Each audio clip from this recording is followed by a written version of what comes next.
changamoto gani ambayo unapitia kama kiongozi? Unajua kitu ya kwanza kuunganisha watu iko kitu rahisi. Hiyo ndio changamoto ya kwanza. Kwa sababu changamoto yenye mimi napitiaga mostly ni watu kuto believe na wewe ati unaweza fanya. Like unapata wasio wamekuacha ati waone venye utafanya. Na wewe maybe umekuja ukasema niaje hii idea, tukienda na hii idea si mimi peke yangu, inafaa tuungane ndio tukuje na hii idea to make it happen sisi wote. Sitakataa, kila mtu ana dream na kila mtu ako na dream yake kwa hii life. Na siwezi force uingie kwa dream yangu, but tunaweza angalia aje ni kitu gani inaweza unite na tulete pamoja. Kama sasa hivi unacheki kitu unite ni kitu moja tu. Na tukitoka hapa kila mtu anaenda piga shughuli yake, ni ball.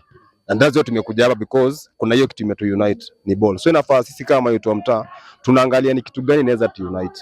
Tukipata ni inaweza unite kuja tu pamoja tuipige, at least hata roho zetu tunapata zimetulia, ziko fiti. Ukiangalia street manze mali imefika. Kaptembo inakoka kwa map ya crime. Hata ukigoogle sasa hii Kaptembo kuhusu Kaptembo utaangalia zile vitu tumekuwa kwa Google peke yake inakwambia ni crime city. Naweza sema hivyo. But ukiangalia si crime city, ni venye wasio wameiweka hivyo. Mimi nikiangalia sasa hapa kuna msiati yako kwa crime, maana wasi wameamua kujituma. Na mimi mwenyewe bado nimeamua kujituma. So it's all about us manze kuja pamoja na kusema ni aje manze tuungane kama vijana na tuanze kusupport dreams za wase wengine. Ndio kama Senji amekuja kusupport dream ya msee mmoja hapa mwenye ameamua kuleta watu hii pamoja. Ameamua kwa support maybe na jezi. Next atakuja kusupport. Sisi tunataka vijana wengi manze mwenye uko na uwezo. Shake kwa hii mtaa yetu na unajua hii mtaa yetu venye iko. Si wenyewe tuko na solution ya hii mtaa. Usingoje bado ati ma politician wakuje kusolve issue zetu. Na si wenyewe tunaweza solve issues zetu. So mimi kwangu mimi nasema changamoto kubwa sana mimi nakoga nayo ni vijana kutoaminia kijana mwenzao. Na hiyo ndio shughuli iko kwa hii na wivu msee. Like sio atushindani.